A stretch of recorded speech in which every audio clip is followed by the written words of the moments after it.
Dear Papa Dudut, magandang araw po sa inyo, Papa Dudut. Ako po si Adela. Nagsimula po ang kwento ko noong 32 years old pa lamang ako. Noong time na yon ay accounting staff po ako sa isang kumpanya. Hindi ko na lamang po babanggitin ang pangalan kasi wala na po ako ngayon doon. Pinalaki po ako ng tatay ko na isang single dad. Iniwan kami ng nanay namin sa kanya noong 5 years old pa lamang ako. 5 kaming magkakapatid at ako ang pangalawa. Yung panganay namin ay nagtatrabaho sa Thailand at teacher siya roon. Ako naman ay nakatira noon sa bahay ng stepmom ko na si Tita Des. Kasama ko roon ang mga nakababata ko pang kapatid. May kaya si Tita Des. Mataas ang posisyon niya sa kumpanyang pinagtatrabahuhan nila ni Papa. Si Papa naman ay management consultant. Yung bahay namin dati ibinenta na lamang ni Papa. At yung pinagbentahan ay nilagay niya sa savings account naming magkakapatid. Papa Dudut, dahil lumaki ako sa komportableng buhay, nahilig ako sa mga party. Hindi rin ako nakipag-boyfriend noon kasi puro hookups lamang ang gusto ko. Takot ako noon sa commitment at wala rin akong plano na magkaroon ng pamilya pagdating ng araw. Nakakahiyaman pong sabihin pero napaka-wild ko po noon. Nasubukan ko nang makipagtalik sa 2 lalaki at every week ay iba-iba yung mga nakakasama kong lumabas. Alam yon lahat ni Papa pero hinayaan niya lamang ako dahil adult na raw naman ako. At alam ko na raw kung ano ang ginagawa ko. Hindi naman siya nagkukulang sa mga paalala pero sadyang matigas lang ang ulo ko ng time na yon. Matagal-tagal akong hindi nakapag-party at sumama sa iba't ibang lalaki noong naoperahan ako dahil sa appendicitis. Bumaba rin noon ang self-esteem ko nung nagkaroon ako ng malaking peklat dahil sa operasyon. Mga ilang buwan din na hindi ako sumasama sa mga kaibigan ko. Until one night, Papa Dudut, hindi ako nakatanggi sa imbitasyon ng best friend kong si Yuna. Nasa bar kami noon at may nakilala akong lalaki, si Arwin. As usual ay lumabas po kami pero imbes na sa hotel kami pumunta, nagulat po ako nang doon niya ako dinala sa bahay niya.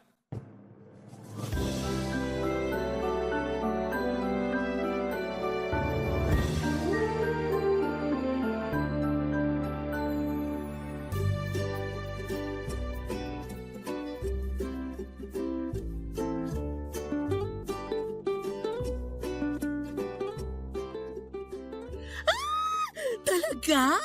Sa bahay ka niya dinala? Shucks! Napakahaba talaga ng hair mo, bakla! Mahaba talaga. Pati yung ano. Swerte mo naman! Sana tinawagan mo ko para nakijoin ako sa inyo. Gaga, may rule tayo, di ba? Na bawal mag-share ng kalandian. Hindi ko naman yun nakakalimutan. Di ka talaga mabiro. Kasi mukhang bet na bet mo yung guy na kasama mo last night. So, how's the performance? It's a 10. At alam mo ba, siya pa lang yung pinakamabait na nakaduko. Talaga? Paano mo naman nasabi? Pinagluto lang naman ako at hinatid pa pauwi. Nagpahatid ka sa bahay nyo? Syempre hindi. Hindi siya exempted sa rules ko pagdating sa one night stand thingy ko, no? Hindi ko pa rin binigay sa kanya yung totoo kong pangalan. Sabi ko, Ella yung pangalan ko. Saan ka nagpahatid? Sa mall ako nagpahatid. Nagdahilan na lang ako na may kailangan pang bilhin bago umuwi. Gusto pa nga niya ako samahan eh. Sana nagpasama ka. Nagdahilan nga lang, di ba? Saka hanggang doon na lang talaga yung oras namin na magkasama. Sayang naman. Sana tinodo mo na. Kinilala mo na dapat. Tapos ano, aabot kami sa talking stage. At sunod nun, manliligaw na siya. At yun yung pinakaayaw ko mangyari eh. Maglalaro na kami ng mahal-mahalan. Yak! Kadiri naman yung ganun. Makayak naman to. Allergic ka lang talaga sa commitment kaya ka ganyan. Ay, sa ginagawa mo, Baka inuugat ka na, wala ka pa ring boyfriend. Hindi lahat ng babae kailangan ng boyfriend. Mas masaya ako na ganito kalaya. Uy, pero aminin mo, kinakabahan ka rin after ng encounter mo sa mga lalaki mo. Kasi, what if may sakit sila at nahawaan ka? Kaya dapat, magkaroon ka na ng isa sa mga nakasama mo dati. Or pwedeng maghanap ka ng bago. Gawin mong FOBO. Parang ang boring naman nun. Isa lang talaga.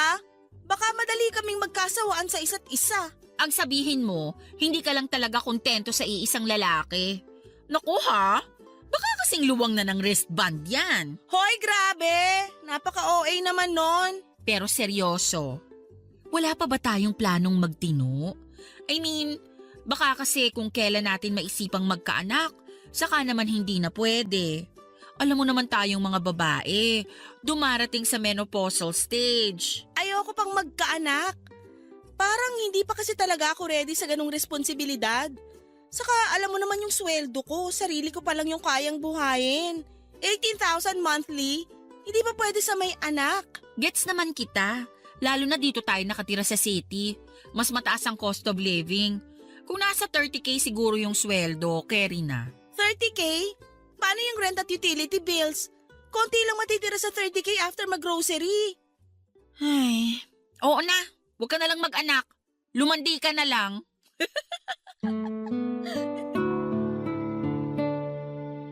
Papadudot sa lahat ng lalaking naka one night stand ko ay si Arwin pa lang ang nagustuhan ko ang personality. Kahit na isang gabi lang kaming nagkasama, naramdaman ko na iba siya. Parang mas naging interesado pa nga siya noon sa mga hilig ko at ibang mga bagay tungkol sa akin kesa sa sex. Kahit na yun naman talaga ang rason kung bakit ako sumama sa kanya. Pero kahit mabait siya, gwapo at gentleman, hindi pa rin siya exempted sa mga rules ko pagdating sa one night stand. Sa mga sumunod na araw, pinagsisihan ko na hindi ko man lang naitanong ang buong pangalan ni Arwin para na-stalk ko man lang siya sa Facebook. Para sana kapag naisipan ko pang makipagkilala sa kanya ay madali na lang sa akin. Pero inunahan din ako ng takot noon. Sa unang tingin ko pa lamang kasi kay Arwin ay para siyang yung lalaki na date to marry. Iba lang yung case namin kasi hindi naman matatawag na date yon. Feeling ko kasi noon ay parang mawawala na yung excitement sa buhay ko kapag committed na ako. Kaya hindi talaga ako sumugal sa isang relasyon. After 2 months, saka ko lang na-realize na si Arwin na pala yung huli kong naka one night stand.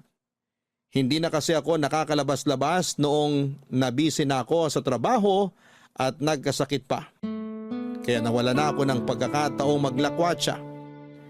Hanggang isang araw, may napansin sa akin ang kaibigan kong si Yuna, Papadudot.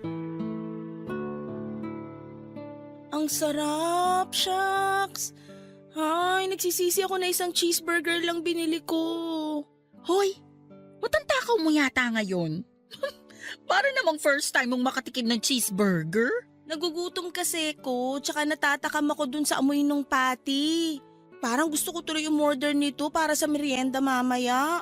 Tapos may kasamang mainit-init na fries na isasawsaw ko sa ice cream. Ay, parang ayoko na magtrabaho. Gusto ko na lang kumain ng kumain. Mas gusto ko yung fries. Di kasi ako mahilig sa burger. Uy, mag-share ka mamaya ah. Uy, ano ka ba? Sa akin lang yun. Kulang pa yun sa akin eh. Bakit ba kasi gutom na gutom ka, girl? Hindi ka ba kumain kanina bago pumasok sa trabaho? Kumain naman. Pero nagugutom talaga ako eh. Kulang yung kinain ko kanina. Grabe ha, naninibago ako sa'yo. Kahit naman ako. Hindi ko nga alam kung bakit bigla akong tumakaw ng ganito. Siguro dahil sa stress sa work natin. Hindi na kasi tayo nakakapagwalwal. Inom kaya tayo mamaya? Sige, tara. Pero konti lang ha. May pasok pa tayo bukas. Joke lang. Ayokong uminom ng bitin. Sa weekend na lang. Okay, sabi mo eh. Wala rin naman ako sa mood uminom. Parang mas gusto ko matulog mamaya pag uwi ko. Wow! Ikaw ba talaga yan?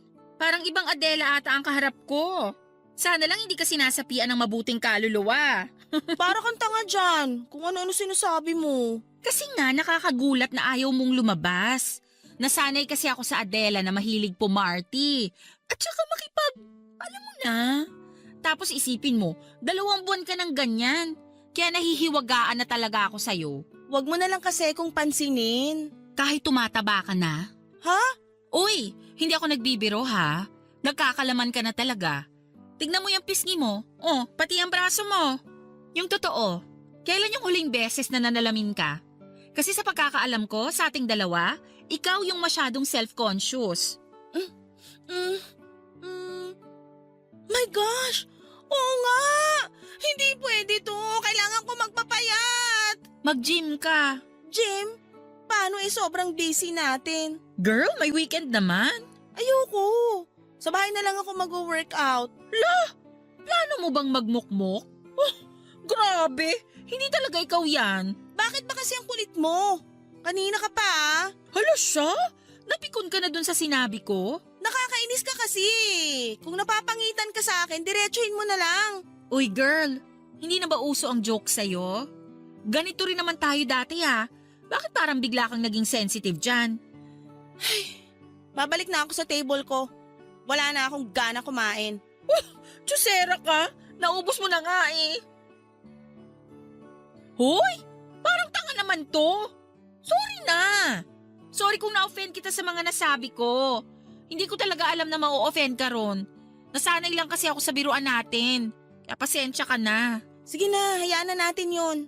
Pero gusto ko na talaga bumalik sa table ko. O sige, basta okay tayo ha. Oo naman. Pasensya ka na rin. Nadala lang ako ng inis ko kanina. Papa Dudut, hindi ko alam kung bakit gano'n na lamang ang inasal ko sa kaibigan kong si Yuna. Hindi naman ako gano'n ka-sensitive noon sa kahit ano pang sinasabi niya. Nasasakyan ko pa ang mga biro niya pero noong time na yon, hindi ko maintindihan ang sarili ko. Mabuti na lang at likas na mabait si Yuna kaya nilawakan na lamang niya ang pangunawa niya pagdating sa akin. Pero pag uwi ko noon sa bahay, napag-isip-isip ko ang mga sinabi ni Yuna. Habang nasa kwarto ako noon at nakaharap sa malaking salamin, saka ko lang napagtanto na totoo nga ang mga sinabi ni Yuna. Tumataba na ako, pinisil-pisil ko ang braso ko na ayaw kong tumaba noon. Pero sa pagkakataong yun ay wala na akong magawa dahil nandun na yon. Medyo nagkaka-double chin na rin ako. Kaya inatake na naman ako ng insecurities ko sa sarili ko dahil sa pagbabagong yon ang katawan ko. Pwede naman ako mag-gym o kaya ay maglaan ng oras para mag-workout araw-araw. Pwede rin akong mag-diet pero ewan ko ba Papa Dudut. Wala akong ka-interes na gawin yon. Na-insecure ako sa itsura ko pero nawalan din ako ng gana sa mga ginagawa ko noon para ma-maintain ang magandang katawan. At sa pag-iisip ko po noon, bigla na lang akong namutla nang may isa pa akong napagtanto, Papa Dudut. Grabe ang kaba ko.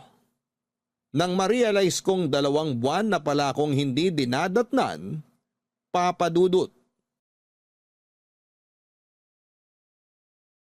Papa Dudut, anemic ako at aware din ako na meron akong PCOS.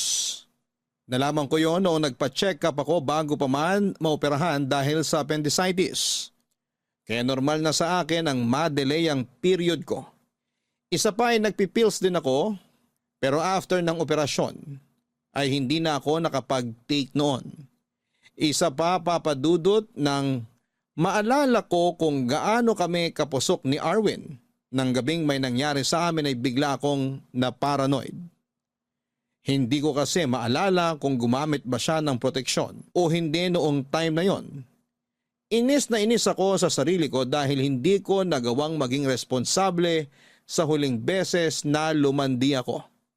Alam ko na dapat ang gagawin ko pero dahil sa sweetness at kabutihang ipinakita noon sa akin ni Arwin ay parang nalunod na lamang ako sa presensya niya. Parang nawala na lang noon lahat ng mga bagay na inaalala ko. At narealize ko lang na nangyari pala yon sa akin kung kailan ilang buwan na mula nang may mangyari sa amin. Posibleng buntis ako, Papa Dudut. Kaya naman nagpiti ako kaagad ng araw na yon at hindi ako makapaniwala sa naging resulta. Namutla ako nang makita ang 2 pulang linya sa pregnancy test na hawak ko. Ilang beses ko pang inulit yon. Pero iisa lang ang naging resulta. Hanggang sa naisip ko nang kumonsulta sa isang OB. Wala muna akong pinagsabihan noon dahil hindi ako handa sa magiging reaksyon ng pamilya ko at ng kaibigan ko, Papa Dudut.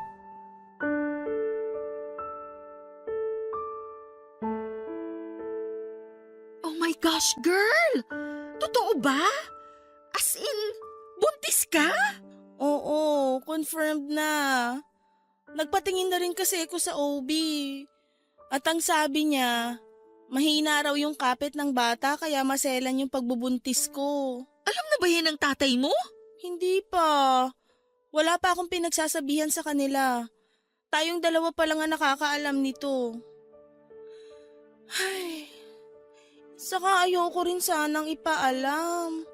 Alam mo naman yung ugali ni Tita Des. Baka sabihin nun ipapaako ko pa sa kanila yung magiging gasto sa pagbubuntis ko. Pero paano ka niyan? Maselan yung pagbubuntis mo kaya kailangan mo ng matinding pag-iingat.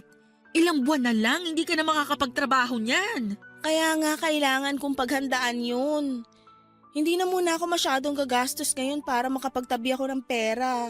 Pero girl, hindi magtatagal, lalaki na rin yung tiyan mo at malalaman din ng tatay mo na buntis ka. Hindi nila malalaman. O paano? Aalis ako sa bahay ni Tita Des. Maghahanap na lang muna ako ng murang paupahan. Ano? Seryoso ka ba? Mas lalo kang mahihirapan nun. Gagastos ka sa renta tapos mag-isa ka pa. Kailangan mo ng kasama. Kakayanin ko to ng mag-isa. Kasalanan ko naman to kasi hindi ako nag-ingat. Nako ha, alanganin talaga ako sa desisyon mo na yan. Ay, natatakot din naman ako. First time kong magbuntis. Hindi ko pa gustong magkaanak pero wala naman akong balak na palaglag tong bata. Malaking kasalanan yun. O dyan naman ako proud sa'yo. Kasi kahit malandi ka, matino kang mag-isip pagdating sa bata. Gaga ka talaga. Pero, kakailanganin ko yung tulong mo ha. Sure, sabihan mo lang ako kung anong magagawa ko for you. Andito lang ako lagi. Basta, ninang na ako agad ng anak mo ha. Oo naman. Kung gusto mo maging second mom ka pa niya eh. Ay, gusto ko yan! Nga pala, kung kailangan mo ng murang paupahan, matutulungan kita dyan. Talaga? Oo, may paupahan yung tita ko. Pwede ko siyang kausapin para i-reserve yung bakanting kwarto ron. Bahay yun ha, marami kang kasama ron. Pero all girls naman, kaya wala kang dapat alalahanin. Sige, sabihan mo ko kung magkano yung rent para mapaghandaan ko. May laman pa naman yung savings account ko kaya may magagamit pa ako kung sakali.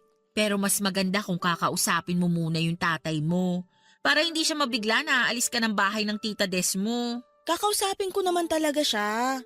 Pero hindi pa lang talaga pwedeng sabihin yung dahilan kung bakit ako lilipat. Basta kapag kailangan mo ng tulong, huwag kang mahihiyang magsabi sa akin. Kahit sa pera pa yun, basta meron ako, pahihiramin kita. Thank you ha. Sobrang supportive mo talaga sa akin. Sana ganyan ka pa rin hanggang sa makapanganak ako. Kahit hanggang sa lumaki na yung anak mo, andito pa rin ako. Best friends nga, di ba? Iiyak na ba ako?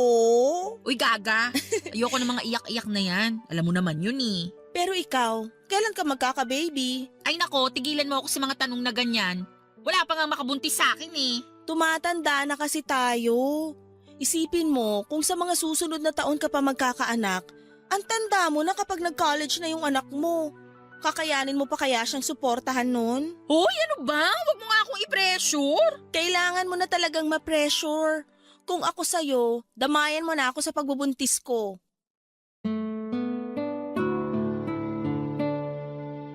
Papa Dudut, sa tulong ni Yuna ay nagawa kong makalipat sa isang maliit na kwarto sa pinapaupahang bahay ng tita niya.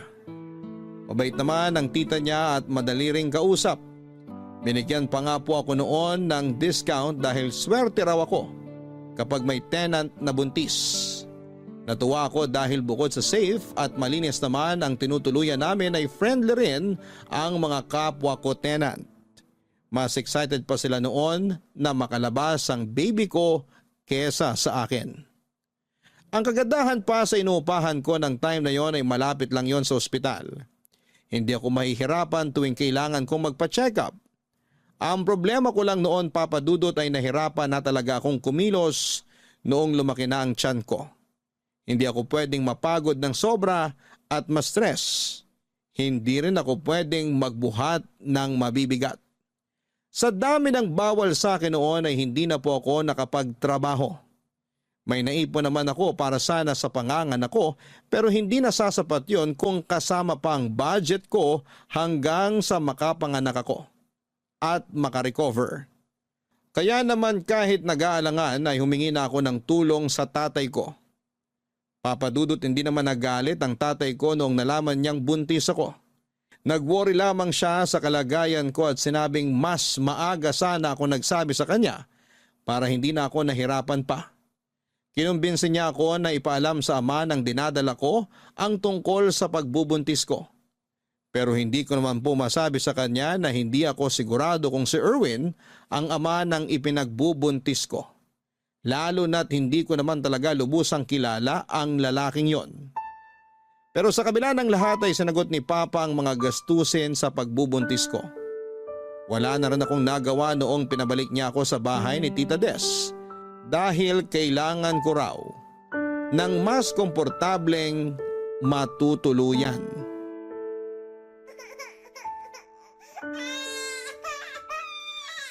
Tahan na, baby. Nandito lang naman si Mommy. Hindi mo ba kayang patahanin yung anak mo? Nakakaistorbo ng tulog eh. Ang ingay-ingay. Pasensya na, tita. Nilabas ko lang siya ng kwarto para paarawan kanina. Oh, tapos na kayo magpaaraw, di ba? Eh di bumalik na kayo rin sa kwarto mo at kung pwede, magkulong na lang kayo maghapon para hindi ko marinig yung kaingayan ng anak mo. Pasensya na po talaga, tita. Ngayon pa lang kasi ako nakapag-alaga ng bata kaya naninibago rin ako. Hayaan niyo po, kapag nasanay na ako, hindi na kayo maiistorbo sa iyak ni Sevi. Eh, kailan pa yon? Kasi naman lalandi-landi, hindi naman pala handa sa pagiging ina. Kaya po ba hindi na kayo nagkaanak? Kasi hanggang ngayon hindi pa rin kayo handa? At bakit naman ako nasali sa usapan? Wisit ka! Kayo po unang namersonal, tita. Sinusubukan ko naman pong makisama ng maayos sa inyo pero kung tratuhin nyo kami ng anak ko, parang sampid lang kami rito. O bakit? Hindi ba totoo naman? Buti nga sa'yo na mismo nang galing eh. Gumagastos naman din po ako rito sa bahay. Saka hindi naman po pera nyo ang ginagastos namin. Kay Papa yon. Yung pera ng papa nyo, pera ko na rin. Paano naman nangyari na conjugal yun hindi nga po kayo kasal? Kahit na! Sa mata ng mga tao, ako na yung asawa ng papa nyo. Sa madaling salita, feeling nyo lang po yun. Pero hindi naman talaga. Bastos ka! Kayo rin naman po Kaya patas lang. Sa susunod na pagsalitaan mo ako ng ganyan, palalayasin kita rito. Di go! Para naman gustong gusto kong makasama kayo rito. Akala nyo ba kapag napalis nyo ako rito, titigil na si Papa sa pagtulong sa amin ng anak ko? Asa ka, tita. At talagang proud ka pang manandika kaya ka nagkaanak? Proud ako na may anak ako kahit na wala siyang tatay. At least ako, meron. Ikaw, wala. Kung gugustuhin kang hiwalayan ng tatay ko, baka hindi na siya magdalawang isip kasi madali ka lang namang iwanan. Wala kang pinanghahawakan. Wala kang karapatang pagsalitaan ako ng ganyan. Ikaw rin po, tita. Wala kang karapatang insultuhin kami ng anak ko kasi hindi naman ikaw yung nagpapalamon sa amin. Saka bakit ba big deal sa'yo yung simpleng pag-iyak ng anak ko? Para namang hindi ka dumaan sa pagiging baby. Wala ka talagang utang na loob! Ang tagal ko na kayong pinatira dito, tapos gaganyanin mo lang ako? Marunong po akong tumanaw ng utang na loob. Pero hindi ibig sabihin nun, hahayaan ko na kayong insultuhin kami. Saka kahit ano namang gawin ko, ganyan pa rin yung sasabihin nyo. Kasi alam ko naman na sa simula pa lang, napipilitan lang kayo na patuluyin kami rito dahil kay Papa. Pero alam nyo, tita, kapag nalaman ni Papa na hindi nyo gustong nandito kami, baka maghanap na siya ng ibang bahay. Tapos, hindi ka na niya uwian kasi mas gusto niya kaming makasama. Lalo na ngayon na may apo na siya. Gustong gusto niya kasi na may baby siyang nakikita. Kaya kapag wala na kami rito, bihira na rin kayong magkakasama. Alam mo, buwisit ka sa buhay kung babae ka! I feel the same, tita.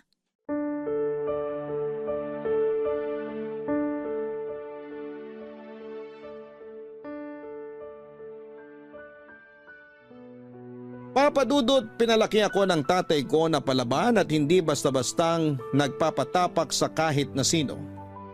Kaya naman hindi ko na napigilan ang sarili kong patulan si tita sa ginawa niya. Sa totoo lang, hindi naman kami pabigat sa bahay niya ng time na yon. Ginagamit ko pa rin naman ang naipon ko sa pagtatrabaho. Pero hindi ko rin tinatanggihan ang mga ibinibigay ni Papa para sa anak ko. Masasama kasi ang loob niya kapag tinanggihan ko yon. Ang katwiran niya kasi kahit naman daw kaya ko nang magtrabaho, tatay ko pa rin siya kaya magbibigay siya hanggat kaya niya. Doon po ako hanga kay Papa. Kung sa pagiging responsableng ama lang naman po ang usapan ay ilalaban ko talaga siya. Sa kabila ng hindi namin pagkakaunawaan ni Tita Des, ay nanatili kami sa bahay niya. Gaya ng gustong mangyari ni Papa. Noong nakarecover na ako ay plano ko sanang kumuha na lamang muna ng mag-aalaga kay Sevi para makapagtrabaho ako ulit. Pero hindi po pumayag ang tatay ko. Hintayin ko raw muna na mag 3 years old si Sevi para komportable na akong iwanan siya sa ibang tao. Mahirap daw kasing ipagkatiwala ang bata kung baby pa lamang at ibang tao na ang nag-aalaga. Lalo na't hindi ko nakikita. Nagpatulong na lamang siya noon sa akin sa ilang paperworks niya dahil kaya ko namang gawin ang mga yon. Tapos ay binabayaran pa niya ako ng buwanan. Papadudot nung 3 years old na si Sevi, may napansin po ako sa anak ko. Sa ganong edad kasi ay hindi pa rin siya nakakapagsalita. Actually, matagal ko nang napapansin na hindi siya nagre-respond kapag tinatawag ko siya sa pangalan niya. Hindi rin po siya nakikinig tuwing sinasaway ko sa sobrang kakulitan niya. Pero akala ko po noon ay normal lang sa bata yon. Hanggang sa may napanood po ako tungkol sa autism spectrum disorder.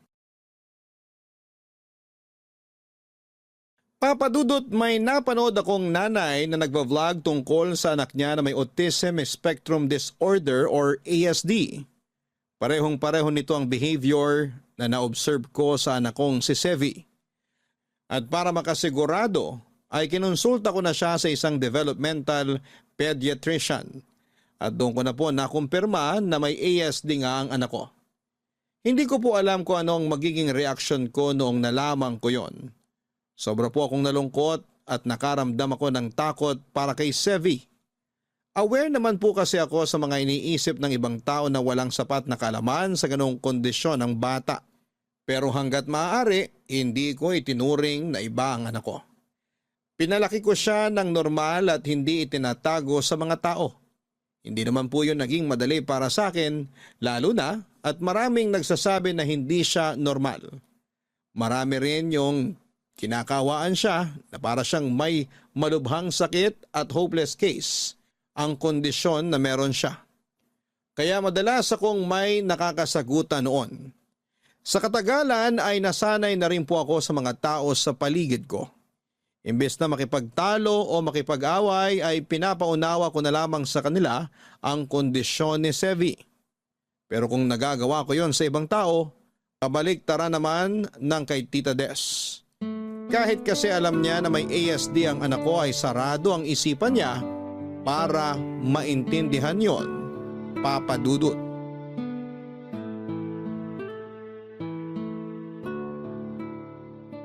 Ay, salamat. Nakatulog din si Sevi. Makakapaglaban na ako.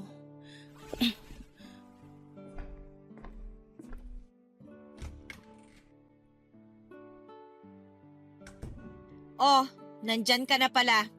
Kanina pa ba kayo nakauwi? Kani-kanina lang po, tita. Ay nako, dapat kasi hindi mo na inilalabas yung si Sevi. The more na na-expose yan sa ibang tao, the more na nabubuli yan. Tita, na-appreciate ko naman po yung concern nyo. Pero alam ko naman po yung ginagawa ko. Sinasanay ko siya para mamuhay kagaya ng ibang bata. Hindi ko naman siya pwedeng ikulong na lang dito sa bahay at itago para protektahan. Hindi po ganun yun. O edi ikaw na yung marunong. Sana all, palabas-labas lang, pasyal-pasyal. Kung makagastos, akala mo naman may trabaho. Tita, please. Nagsisimula na naman po kayo. Matagal na ako nagsimula. Papunta na nga tayo sa ending eh. Anong ibig niyo sabihin? Eh kasi, ako na mismo magsasuggest sa tatay mo na paalisin na kayo rito. Masyado na kasi kayong masakit sa mata. Pumapangit yung umaga ko kapag nakikita ko kayo. Eh di pumikit ka. Hindi mo na ako madadala dyan sa pamimiloso po mo, no? Maghintay ka lang. Mapapaalis ko na rin kayo rito. Ganon? Eh di good luck po, tita. Wait ko yan, promise. Alam mo, bakit kaya hindi mo hanapin yung tatay ng anak mo? Pamalay mo, panagutan ka kahit malaki na si Sevi. Tsaka sa kondisyon niya, mukhang kailangan niya talaga ng tatay eh. Kaya ko naman palakihin si Sevi nang ako lang yung magulang niya. Kaya mo nga. Pero yung kondisyon ng anak mo, kaya mo pa bang i-handle? Ay, sayang si Sevi. Ang pogi pa namang bata. Ano? Paano naman siyang naging sayang? Eh kasi kulang-kulang yung anak mo eh. Kailangan pa bang sabihin yun para maintindihan mo, Adela? Paglaki niya, baka walang magkagusto dyan. Hindi kasi siya normal eh. At sa tingin nyo, normal kayo sa lagay na yan? Ang kitid ng utak nyo. Pinaliwanag ko na sa inyo yung kondisyon ng anak ko, pero anong magagawa ko kung sadyang mahina kayong umintindi? Kahit anong paliwanag pa ang gawin mo, hindi pa rin mababago no na hindi normal yung anak mo. Kaya alam mo ko ako sa'yo, ilayo mo siya sa akin at sa ibang tao para hindi siya masaktan. Doon kayo! Far away! Okay na sana kung nagmamalasakit lang talaga kayo eh. Pero matagal nang malinaw sa akin yung motibo nyo, kaya tigil-tigilan nyo ako, tita. Yun nangyari sa anak mo, alam mo sa tingin ko, karma mo yun. Kasi sa sobrang kalandian mo, yan na nangyari. Hindi ka kasi nakukontento sa isang lalaki, di ba? Parang ikaw din nung bago ka napunta sa tatay ko. Kung hindi naman naging kayo, hindi rin magbabago yung buhay nyo, di ba? Saka yung sinasabi mong karma, para lang yun sa mga kagaya nyo. Wala naman akong niloko at sinirang relasyon sa ginawa ko noon. Isa pa, hindi ko tinuturing na malas sa buhay ko si Sevi. Kahit dumating siya sa panahong hindi pa ako handa, minahal ko siya ng buong buo bilang anak ko. Blessing nga siya sa akin eh. Nagbago yung pananaw ko sa buhay nang dahil sa kanya. Eh kayo, kaya siguro hindi pa nagbabago yung pananaw nyo kasi hindi nyo nga naman naranasan maging ina. Papadudot yun na ang huling beses na nagkasagutan kami ni Tita Des. Umalis kami sa bahay niya hindi dahil sa pinapalayas niya kami, kundi dahil gusto kong palakihin ang anak ko sa magandang environment at hindi sa may kabahay kaming ganon kasama ang ugali. Hindi kasi ako nakakapagpigil tuwing harap-harapan niyang iniinsulto ang anak ko. Ayaw ko naman na lumaki ang anak kong naririnig palagi ang pagtatalo namin ni Tita Des.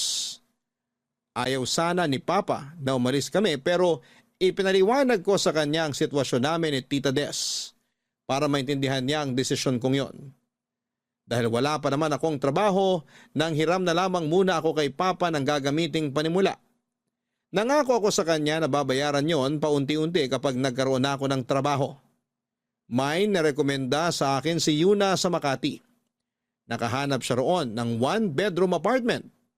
Dahil sa sitwasyon ng anak ko, naghanap na lamang ako ng home-based jobs hanggang sa matanggap ako bilang virtual bookkeeper. Hindi man kalakihan ng sweldo ko noong una ay sumasapat naman yon para sa gastusin namin ni Sevi. Kumuha na lamang ako ng taga-alaga niya para may magbabantay sa kanya kapag oras ng trabaho ko. Papadudot, bukod sa trabaho ko ay naghanap po ako ng isang side hustle. Naging affiliate ako ng isang shopping platform at naisip ko rin pong mag-online selling ng mga ukay pero branded na damit. Wala na po akong naramdamang hiya o kaartihan noon dahil kung hindi ako didiskarte ay walang mangyayari sa amin ni Sevi. Nakakapagod at nakakadrain ang ginagawa ko noon. Hindi ko na naisip na maglakwatsa at hindi na rin po ako nakakabili ng mga bago kong gamit sa kagustuhang makaipon para sa future ng anak ko. Bala ko po kasi siyang i-enroll sa school para sa may kondisyong kagaya niya. May kamahalan lamang yung tuition kasi private pero malaking tulong naman yon sa progress ni Sevi.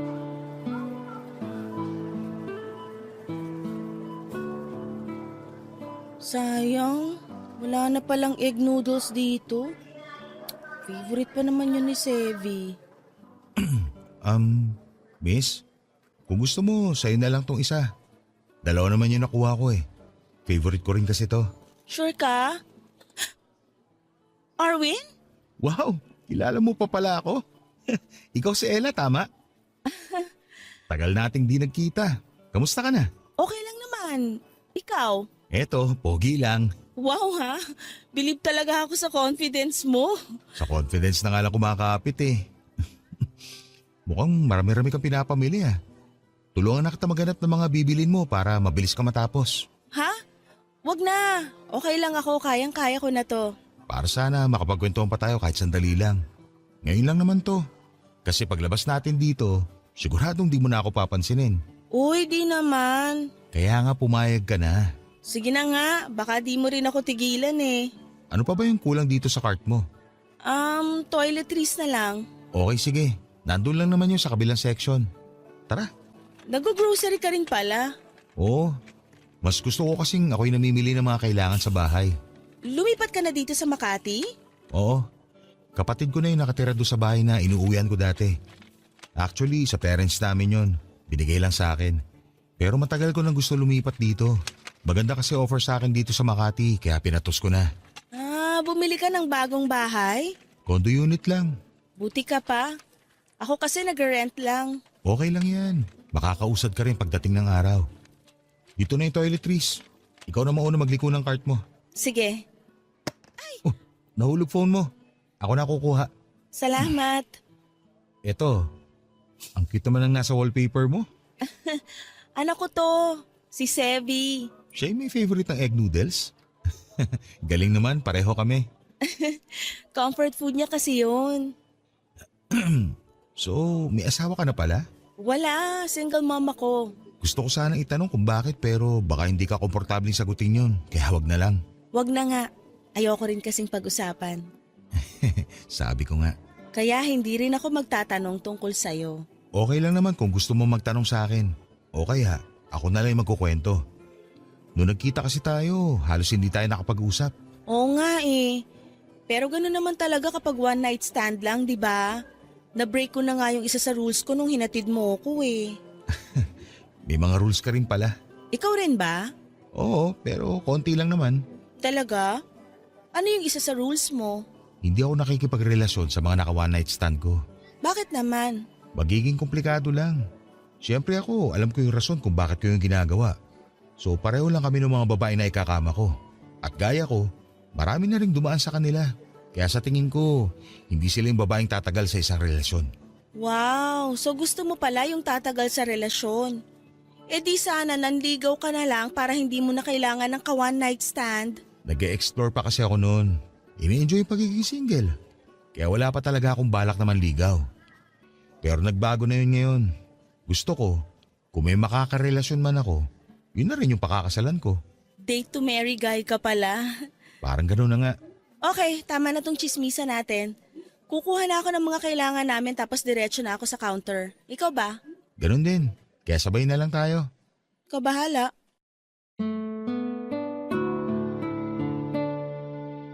Papadudot, kahit umiwas ako noon sa usapan tungkol sa ama ni Sevi, ay hindi ko na napigilan ang pagtatanong ni Arwin.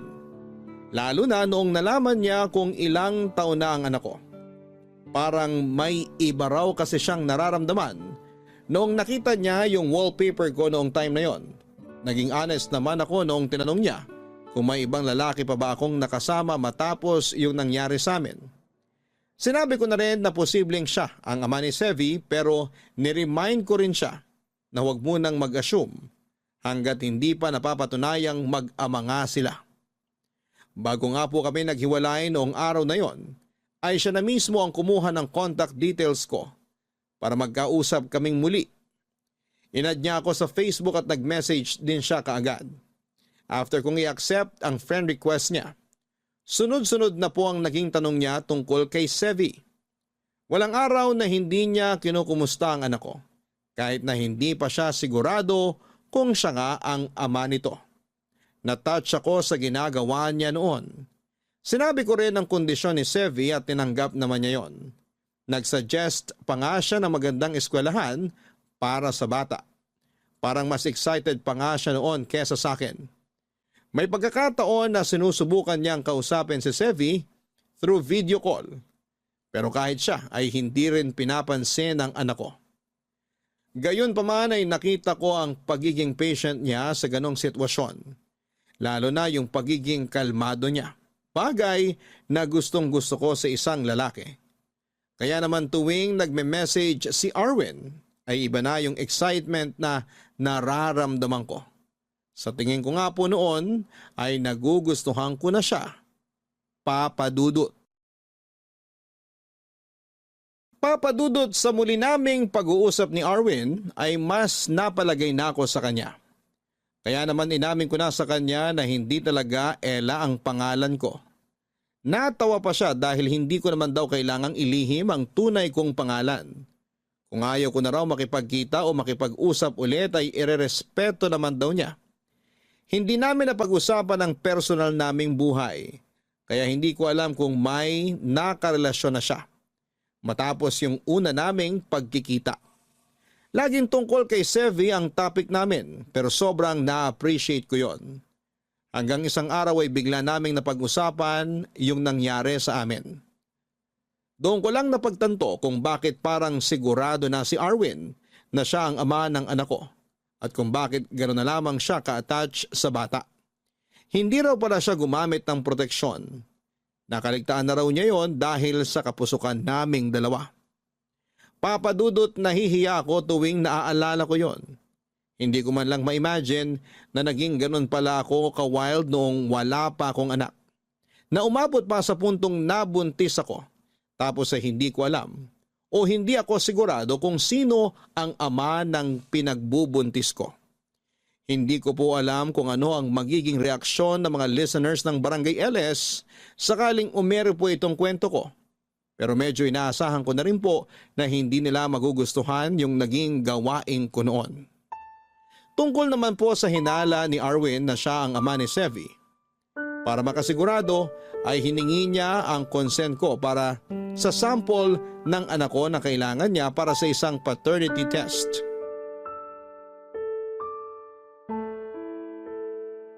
Okay ka lang ba? Oo naman. Ikaw nga dapat tanungin ko niyan kasi hindi mo pa binubuksan yung envelope. Gusto ko kasing sabay tayo makaalam ng resulta. Ikaw na ba magbubukas o ako na lang? Ako na lang. Okay, buksan mo na. Ay, sana positive. Kabado ka pa rin, no? Tingnan mo na kaya. Nabuksan mo na eh. Eto na, promise. Positive! Adela, nag-match kami! Yun! Ano ko si Sevi? May anak na ako! Daddy ka na. Pwede ba akong ilagay sa birth certificate niya bilang tatay niya? Well, pwede naman pero may proseso yon. Willing ka bang maabala? Kahit ano para kay Sevi. Sana hayaan mo ako magbigay para sa mga gastusin niya. Sa therapy niya, sa mga gamit niya, sa tuition niya, lahat. Ikaw na maraming ipon. Hindi naman. Matagal na rin kasi ako nagtatrabaho at wala naman ako sinusuportahan. Yung parents mo. Baka ako pa ibigyan nila. Hindi kasi sila nanghihingi sa amin. Kaya kami na lang nagkukusa. Pero mga regalo lang o kaya pagkain. Hindi nila tinatanggap pag pera. Pakisabi sa parents mo magpapaampon ako. Kami ni Sevi. Ako na lang ang aampon sa inyo. Talaga? Kaya mo bang umampon ng dalawa? Sama mo pa pamilya mo. Uy, biro lang ha. Baka mamaya, isipin mong napakayabang ko namang tao. Hindi naman ako ganun. Since mukhang financially stable ka na, hindi mo pa ba naiisip na magkaroon ng sarili mong pamilya? May anak na ako, di ba? I mean, yung may asawa ka, ganun. Hindi pa namin napag-uusapan ng girlfriend ko yung tungkol sa kasal. Busy pa kasi siya sa karir niya eh. May girlfriend ka na pala. Oo, 2 years na kami. Actually, magkakasundo kayo nun. Special education teacher siya. Matutulungan niya rin si Sevi. Mabuti kong ganun. Okay ka lang ba? Parang nanamlay ka bigla. May iniisip lang ako. Iniisip mo ba kung paano sasabihin kay Sevi na ako yung daddy niya? Hindi ko alam kung maiintindihan niya na yung ganitong bagay, pero makakatulong kung palagi ka niya nakikita at nakakasama. Walang problema sa akin yun. Palagi ko siyang pupuntahan.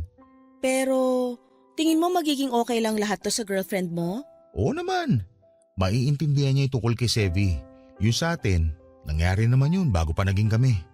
At hindi ko rin alam na may anak na pala ako. Ikaw rin.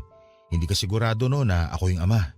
Kaya sa tingin ko, magiging okay pa rin kami kahit malaman niya yung tungkol sa anak natin. Sana nga. Ayokong maging dahilan kami para magkasira kayo. Pinatibay niyo yung 2 years niyong relasyon at sisiguruhin kong hindi kami ni Sevi yung sisira nun. Alam ko rin naman na hindi yun mangyayari. Hindi ikaw yung klase ng babae na maninira ng relasyon ng iba. Kung makapagsalita ka dyan, parang kilalang kilala mo na ako. Siguro nga nagkakilala tayo sa maikling panahon pa lang. Pero iba yung nakita ko sa'yo. Mabuti kang ina kay Sevi. Sa totoo lang, hindi ko inaasahan na magiging ganun kakakalmado para sa isang batang may autism. Yung ibang nanay kasi maiksi yung pasensya. Umaabot sila sa punto na sinisigawan na nila yung anak nila. Hindi ko yan kayang gawin kay Sevi. Dugot laman ko siya kaya sobrang mahalaga siya sa akin. At kasama mo na ako magpapahalaga sa kanya ngayon bilang ama niya. Papa Dudut, ayoko naman talagang masira ang relationship ni Arwin at ng girlfriend niya. Pero aaminin ko, lihim kong hiniling na sana kami na lang para mabuo yung pamilya namin ni Sevi. Isa pa ay sino ba naman ang hindi nagugustuhan ang lalaking napaka-green flag. Hindi naman siya perfect. May mga kalokohan din siya sa buhay pero gaya ko, isa rin siya sa mga taong nagpapatunay na hindi yung mga kalokohang ginawa namin ang magde-define kung mabuting tao kami o hindi. Pero kahit gusto ko siya bilang isang lalaki, ay hindi ko rin kaya na maging dahilan para masaktan ang ibang babae. Oo, sobrang wild ko noon at parang babaeng pakawala ako. Pero never ko pang nagawa na mang-agaw ng boyfriend ng iba o manira ng relasyon. Sinigurado ko rin na yung mga nakakasama kong lumabas ay walang karelasyon para hindi magkaroon ng problema. Ipinaalam ni Arwin sa girlfriend niya ang tungkol sa paternity test. Laking pasasalamat ko noong hindi ito nagalit. Wala raw problema ito kung magpapakaama si Arwin sa anak namin. Kaya naman nakahinga na ako ng maluwag noon. Hindi ko na rin masyadong poproblemahin ang mga gastos kay Sevi dahil may katulong na ako noon. Napakaswerte ko po, Papa Dudut, at hindi ko po alam kung anong nagawa ko para i-bless ako ni Lord ng ganon. Pero bukod po doon ay may mas maganda pang nangyari.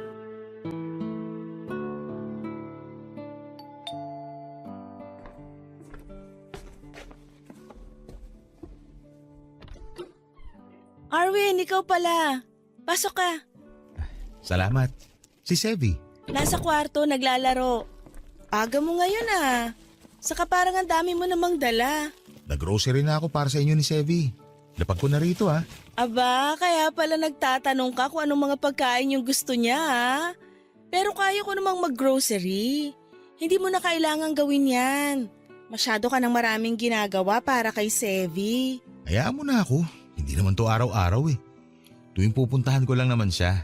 Oo na, hindi rin naman kita mapipigilan eh.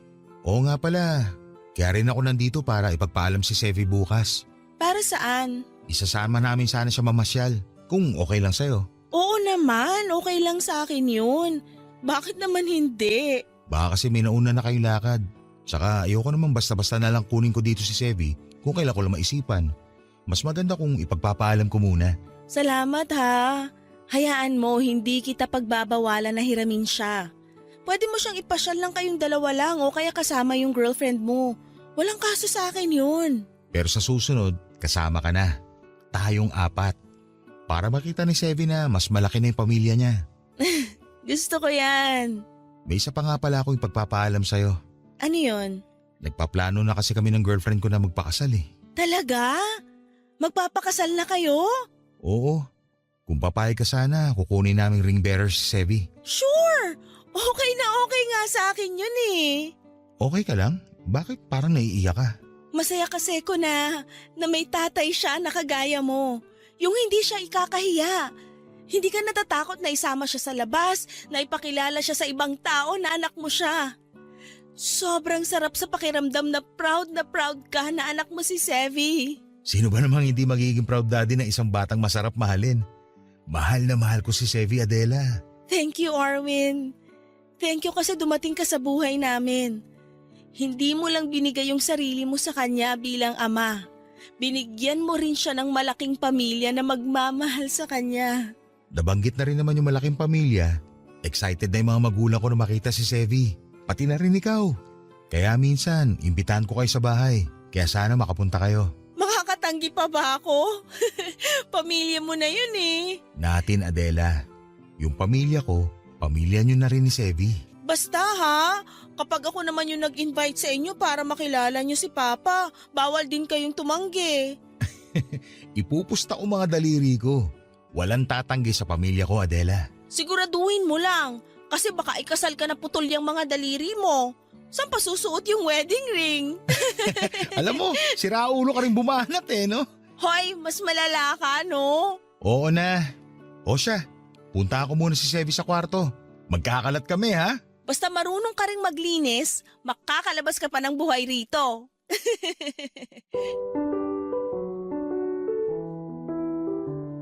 Papa Dudut, sobrang saya ng puso ko dahil hindi lang nagkaroon ng ama si Sevi kundi nagkaroon pa siya ng malaking pamilya na hindi ko rin talaga inaasahan.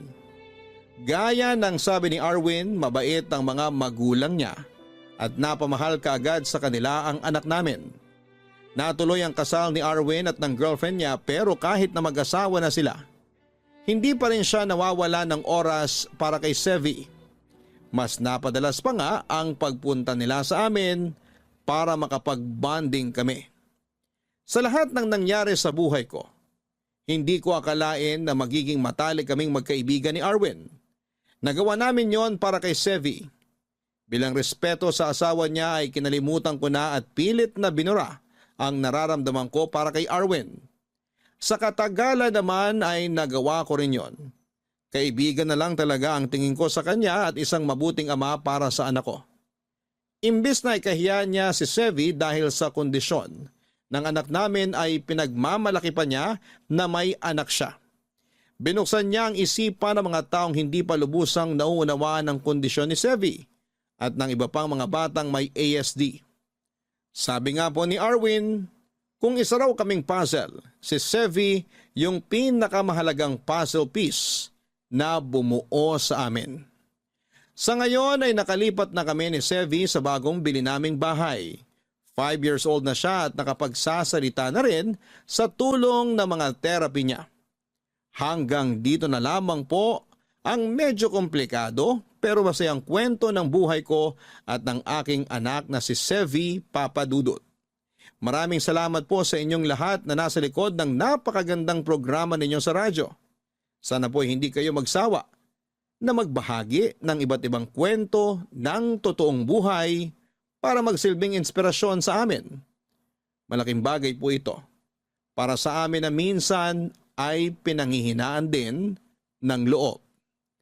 Mabuhay po kayo and God bless. Ang inyong forever kapuso at kabarangay, Adela. Mga kabarangay, huwag nating tingnan ang autism bilang isang limitasyon. Ang mga batang may ganitong kondisyon ay may kanya-kanyang kwento ng lakas at katatagan. Kaya naman hayaan natin sila na ipakita ang kanilang kakayahan at makasabay sa mundong sa kanila rin naman nakalaan. Natatangi ang kanilang kakayahan at talento. Hindi nila kailangang magbago para makibagay sa mundo dahil ang mundo mismo ang kailangang matuto na tanggapin sila at pahalagahan. Malaking tulong ang pagtanggap na ito para sa mga magulang tulad ni Adela at Arwin. Kaya ugaliin nating maging sensitibo sa mga salitang binibitawan natin. Dahil kung meron mang higit na masasaktan, yon ay ang mga magulang na buong pusong tinanggap ang kanilang mga anak. Anuman ang kanilang kondisyon. Hanggang sa muli mga kapuso, ako po si Papa Dudut. Nakasama ninyo sa mga kwento ng pag-ibig, buhay at pag-asa sa nangungunang Barangay Love Stories Number 1. Dear Papa Dudut, magandang araw po, itago niyo na lamang po ako sa pangalang Kiel. 31 years old at dati po akong online sex worker na nakatira sa Pasay. Bunso ako sa 4 na magkakapatid. Ang buhay ng pamilya namin ay may halintulad ko sa bagyo. Napaka-unpredictable. May mga panahon na para bang nasa alapaap kami na kaya naming bilhin lahat ng bagay na gusto namin. At may mga panahon din na walang-wala kami ni pambili ng itlog na ulam. Ay hirap pa kami, Papa Dudut. Parehong sugarol ang mga magulang ko. Nasanay na kaming magkakapatid na nakaasa sa swerte ng nanay at tatay namin sa sugal na ginawa nilang trabaho sa pang-araw-araw. Tuwing hapon, sa halip na magsiesta, ay lumalabas agad si nanay ng bahay, dala ang mga kakaning ibinebenta nito. Dumidiretso ito sa bahay ng kaibigan niyang may sariling sugalan sa likod ng kanilang bahay. Doon ay pinagsasabay niya ang pagtitinda habang nakaupo sa harapan ng mga baraha. Sa kabilang banda ay nalulong naman sa sabong ang tatay ko. Kapag nananalo ng sugal ang mga magulang ko ay daig pa namin ng mayayaman kung maglustay ng pera. Pero kapag pareho silang minalas ay nagtsatsaga kami sa instant noodles at dilatang ulam. Dahil sa mga bisyo ng mga magulang ko ay mabilis na nalubog sa utang ang pamilya namin. Umabot sa halos kalahating milyon ang pinagsamang utang ng mga magulang ko. Sa puntong hindi na nila ito kayang bayaran, kaya ang ginawa ng tatay ko ay tinakasan na lamang niya ang mga ito. Nagising na lamang ako isang araw na hindi namin mahagilap ang tatay ko. Yun pala ay tinakbuhan na niya ang mga pinagkakautangan niya. Papa Dudut.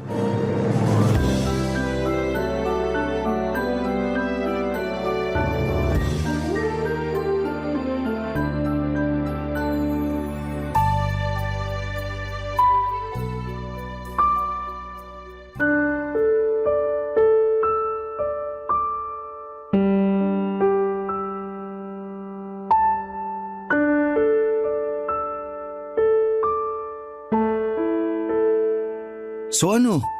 Wala ka pa bang balita tungkol sa tatay mo? Wala pa eh. Ni Honey ho, wala man lang siyang paramdam. Kahit sabihin lang niya sa amin kung buhay pa ba siya o hindi na. Ano ba kasi nangyari? 1 buwan na siyang hindi umuwi ah. Baka naman may pinagtataguan. Ganun na nga. Sa dami ng utang niya, naisip na lang siguro niyang solusyon sa problema niya, umalis, magtago at iwan sa amin yung patong-patong niyang utang. Hirap niyan, pre. Mahirap talaga. Kami na ngayon yung binubulabog ng mga naniningil sa kanya. Biruin mo, kada araw nasa 3 hanggang 4 ang nagpupunta sa bahay para maningil sa kanya. Hindi na nga makalabas si nanay dahil dun eh. Sinubukan mo na ba siyang hanapin sa mga kaibigan niya? Sa probinsya niyo? Tumawag na kami sa lola namin sa probinsya, wala raw siya doon. Maging sila nag-aalala na rin dahil hindi raw nagpaparamdam sa kanila si tatay. Nagpunta na rin kami sa mga kumpare niya, pati sa mga kaibigan niya sa sabungan. Pero wala rin silang balita kay tatay. Maging sila nga hinahanap si tatay kasi may utang din siya sa kanila. Hindi niyo ba sinubukan mag-report sa pulis para matulungan nila kayo? Bakit naman idadamay ang mga pulis? Hindi naman nawawala si tatay. Nagtatago yun kaya sa halip na hanapin, baka huliin pa yun sa dami ba naman ng utang niya. Hindi, sa pagkakaalam ko, wala namang nakukulong sa utang eh. Talaga? Bakit naman? May nabasa kasi ako sa Facebook tungkol dyan. Kasi pati yung tita ko, nagkautang din nun sa Ola. Ano naman yung Ola? Online lending apps. Nagpatulong siya sa barangay noon kasi tinatakot na siya ng mga kolektor. Pero ang sabi sa kanya, bawal mang threat ang mga kolektor. Hindi rin totoo yung mga panakot nilang makukulong siya kasi nasa batas yun na bawal ikulong ang mga taong hindi nakakapagbayad ng utang. May ganun pala? Oo, pero syempre kapag tinakbuhan mo yung utang mo, hindi ka talaga tatantanan ng mga nangongolekta. Gagawin nila lahat para makuha nila pabalik yung perang inutang mo. Yun na nga ang pinagdadaanan namin ngayon eh. Stress na si nanay kasi pati mga kamag-anak namin, kinokontak na rin ng mga kolektor. Napost na nga sa Facebook si nanay at tatay eh. Hiyang-hiya na si nanay. Wala na rin gusto makipaglaro sa kanya ng tongits dahil sa nangyari. Alam mo kung anong mas malala? Ano? Pati trabaho ko natuntun na rin nila. Lagi nila akong pinupuntahan doon para hanapin si tatay. Araw-araw yun, walang mintis. Napagalitan na nga ako sa trabaho eh. Ang gusto nila, ako na lang ang magbayad sa utang ni tatay kasi ginawa rin niya akong co-maker sa mga utang niya. Ano naman yung co-maker? Yung kapag umuutang yung isang tao, may 2 o 3 silang co-maker para kapag hindi nakapagbayad ng utang yung taong umutang, obligado yung mga co-maker na bayaran yung utang, lalo na kung hindi nagpaparamdam yung nakautang. Sa sitwasyon namin, lahat kami sa pamilya, si nanay pati 3 kapatid ko, co-maker sa mga utang ni tatay. Ang lala pala ng problema nyo. Kaya nga hindi ko na rin alam kung anong gagawin ko eh. Paano ko mababayaran yung libu-libong utang ni tatay kung isa lang akong gasoline boy? Yung araw-araw kong ang sahod, hindi na makasurvive sa isang araw eh. Di subukan mo na lang umutang din para magbayad sa utang ng tatay mo. Di mas lalo na kaming nalubog sa utang niyan. Wala eh. Yun lang yung naisip kong paraan eh. Ang hirap kasi ng problema nyo. Kung pwede lang sanang tularan si tatay na magtago na lang din ako. Pero di ko kayang iwan si nanay eh. Naaawa na rin ako sa kanya. Kapit ka lang pre. Sigurado namang giginhawa rin ang buhay nyo balang araw. Basta, laban lang. Papadudot lumipas pa ang ilang buwan at hindi na talaga nagparamdam pa sa amin si tatay. Tumigil na rin kami sa paghahanap sa kanya dahil alam naming mahirap hanapin ang taong ayaw magpahanap. Dahil nga sa sunod-sunod na pangaharas sa amin ng mga debt collectors, ay napilitan kaming ibenta noon ang mga appliances sa bahay. Pati nga motor ko noon na ilang taong kong binayaran ay naibenta ko na rin para lamang mabawasan na mga utang ni tatay. Nasa punto na kami noon ng buhay namin na sobrang lugmok na kami, papadudot. Hindi na rin kinaya noon ng panganay naming kapatid ang problema sa bahay, kaya naman mas pinili na lamang niyang bumukod at makipag-live-in sa kanyang boyfriend. Hindi ko rin naman maaasahan noon ang 2 ko pang kapatid dahil pareho pa silang walang trabaho at tambay lamang sa bahay. Tanging kami na lamang ni nanay noon ang magkatuwang para buhayin ang pamilya naming tinalikuran ng sarili naming padre de pamilya. Ginawa ko ang lahat ng makakaya ko para kumita ng ekstrang pera. Naghanap ako ng sideline at pati sa gabi ay nagtatrabaho din po ako. Lahat ng pwedeng pagkakitaan ay pinatos ko. Pero kahit na anong pagod ang gawin ko noon, ay hindi pa rin talaga yon sapat para bayaran ang utang ni tatay. Para lamang ako nagtutulak ng isang malaking pader na kahit na anong paghihirap, ang gawin ko ay hindi man lamang ito gumagalaw. Hanggang sa isang araw, isang kaibigan ang nagalok sa akin ng isang trabaho na maaari raw akong makakuha ng easy money, papadudot.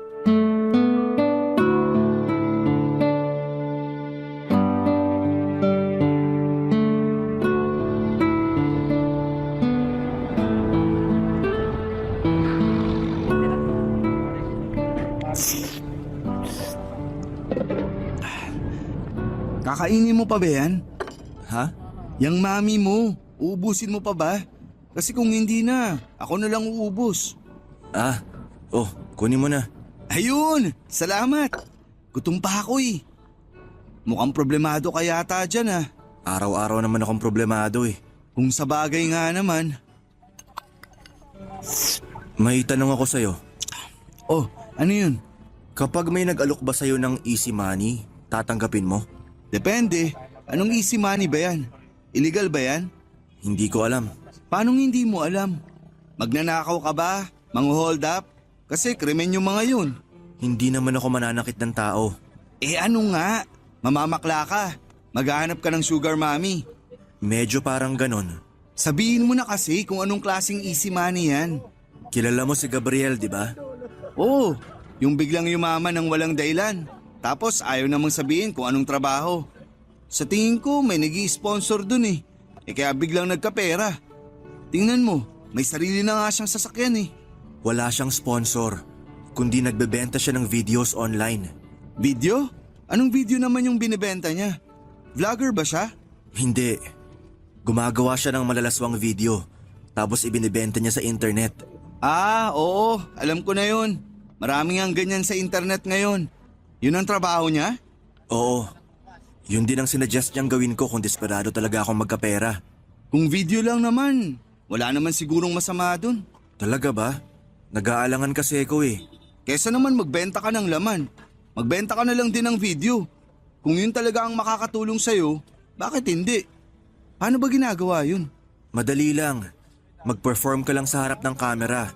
Tapos kapag gusto nilang panoorin yung buong video, kailangan nilang magbayad. Easy money nga talaga.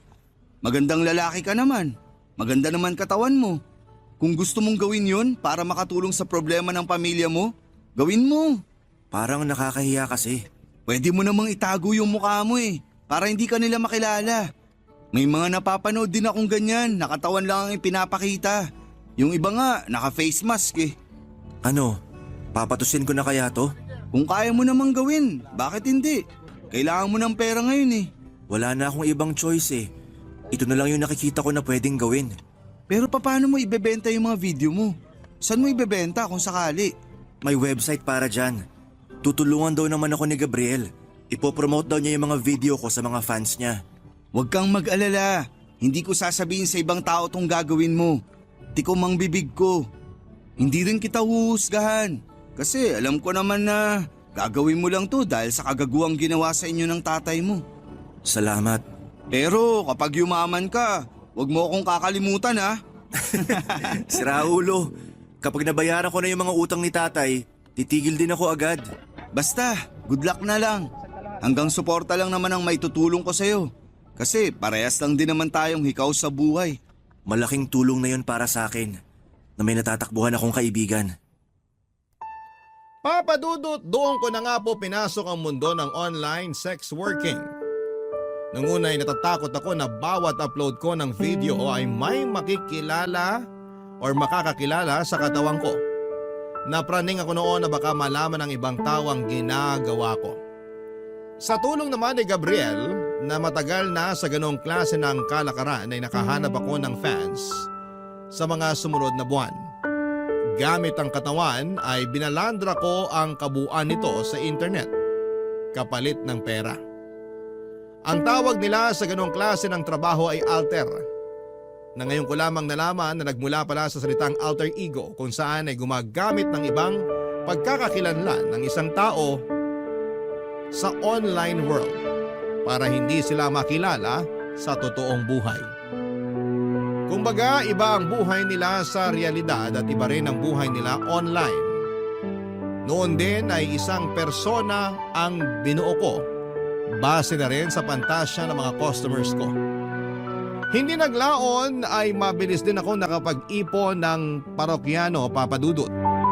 Hindi nga ako makapaniwala na ganon lang pala kadaling makakuha ng pera sa pamamagitan ng pagbebenta ng adult videos. Cellphone at katawan lang ang naging puhunan ko.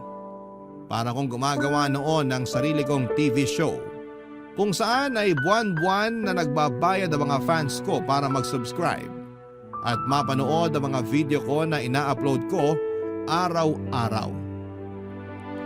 Papadudod sa mga sumunod na buwan ay mas nadagdagan pa ang mga nanonood at nagbabayad sa akin hanggang sa unti-unti ko na rin nababayaran ang mga utang ng tatay ko.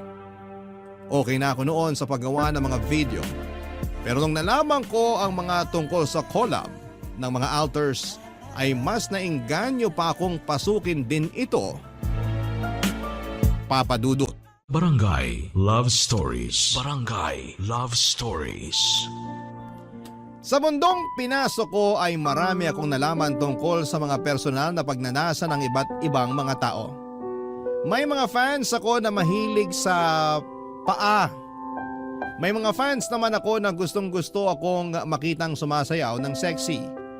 May mga personalized na videos din akong ginagawa na nagro-roleplay para bigyang buhay ang mga pantasya ng supporters ko.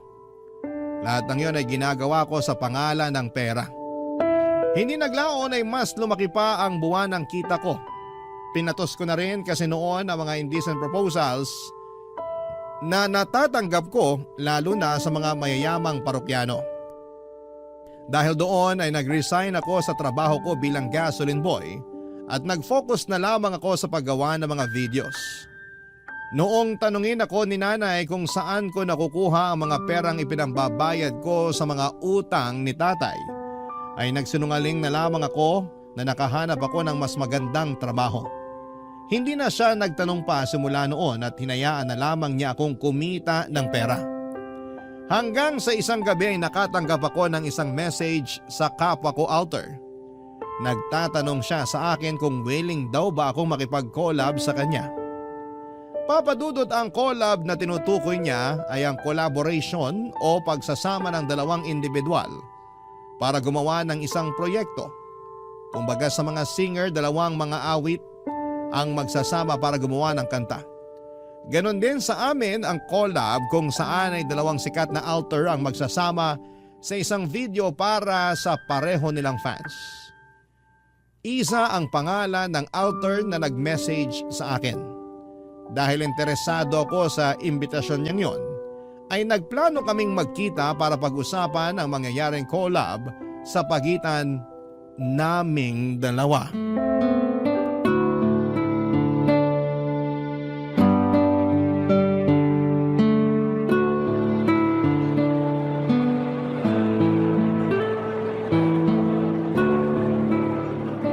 Excuse me, ikaw ba si Kiel? Ikaw lang yung nakasuot ng green na varsity jacket dito eh. Ako nga. Ikaw si Isa? Oo. Matangkad ka pala ha? Sa mga video mo kasi kung hindi ka nakaupo, lagi kang nakahiga. Teka, nakasubscribe ka sa akin? Oo. Na-curious ako sa'yo kasi maraming bumabanggit sa pangalan mo. May pa-poll kasi ako sa channel ko kung sinong alter ang gusto nila makakollab ko. Ikaw yung may maraming boto kaya pinanood ko yung mga video mo. Hanggang solo ka lang pala? Never mo pang na-try makipag-collab? Hindi pa eh. Natatakot ako makipagkita sa ibang alter. Tsaka mas safe na rin yung mag-isa lang ako. Mas marami kang makukuhang fans kapag nakipag-collab ka.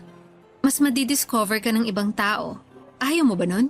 May mga ilang nag-invite na rin sa akin noon na makipag-collab kaso puro lalaki. Hindi ako pumapatol sa lalaki kaya hinindian ko sila. Ikaw lang ata yung unang babae na nag-message sa akin. Kaya pala nakipagkita ka kahit hindi ka naman nakikipag-collab. So, ibig bang sabihin ito, G ka? Ano ba? Paano bang gagawin natin? Gawin natin kung ano yung gusto mapanood ng fans. Kung ano yung ginagawa ng babae at lalaki sa kama, yun lang yun. Ang kaibahan lang, naka-video tayo. Paano yan? Hindi ako nagpapakita ng mukha eh. Baka makilala kasi ako ng ibang tao. Huwag kang mag-alala, pwede naman nating i-blur yung mukha mo eh. Pwede ka rin magsuot ng mask para masigurado. Wala ka bang ibang pagkakakilanlan? Kung may tattoo ka o balat sa katawan, pwede nating lagyan ng plaster yon kung sakali. Wala naman. Wala akong tattoo at balat. Okay, edi good. Magsuot ka na lang ng mask para hindi ka makilala ng mga tao. Ano, Gina? Paano naman yung hatian kung sakali? Walang hatian. Ipopost mo yung video natin sa channel mo. Ipopost ko rin yung sa akin sa channel ko. Sa iyo yung makukuha mong pera, akin naman yung sakin. Basta ba tulungan mo ako mag-promote, tutulungan din kita mag-promote. Ganun lang. Ano, payag ka? O sige, Pero may kondisyon ako ha. Ano yun? Kailangan mo muna magpa-test para malaman ko kung safe ka. Mahirap na. Baka may sakit ka pala na hindi mo alam, mahawaan mo pa ako. Sige, yun lang naman pala eh. Hindi bale, gagamit din naman tayo ng protection kaya safe na safe tayo. So, okay na. Wala nang bawian ha. Oo, sigurado na ako. Saan tayo magvi-video? Pwede ba sa inyo? Hindi pwede. Kasama ko mga kapatid at nanay ko sa bahay. Paano ka nakakagawa ng video? Kapag walang tao sa bahay o tuwing madaling araw. Okay. O sige. Sa apartment ko na lang natin gawin yung video. Ikaw na lang ang pumunta doon. Teka, tigasan ka ba? Paranaque. Sasend ko sa yung address ko mamaya. Kailan ka pala available? Anytime pwede naman ako. O sige. Mag-set na lang ako ng schedule. Tapos message na lang kita.